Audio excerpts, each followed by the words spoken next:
നമസ്കാരം. ഇന്ന് 2025 ഒക്ടോബർ മാസം 6 തിങ്കൾ. സമൃദ്ധി സാംസ്കാരിക വേദി നുറുങ്ങ് വാർത്തയിലേക്ക് സ്വാഗതം.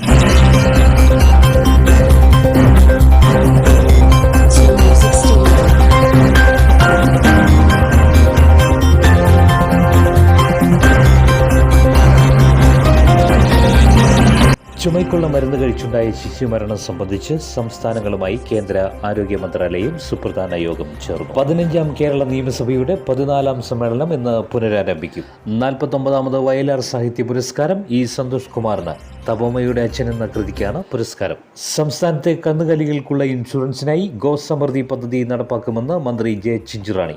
കേന്ദ്ര സർക്കാർ കേരളത്തിൽ പുതുതായി അനുവദിച്ചിട്ടുള്ള കേന്ദ്രീയ വിദ്യാലയത്തിന്റെ ഓഫീസ് തൊടുപുഴയിൽ പ്രവർത്തനം ആരംഭിച്ചു. ആയുർവേദത്തെ പ്രോത്സാഹിപ്പിക്കുന്നതിനായി സർക്കാർ വിവിധ പദ്ധതികൾ ആസൂത്രണം ചെയ്തു വരുന്നെന്ന് മന്ത്രി രാമചന്ദ്രൻ കടന്നപ്പള്ളി.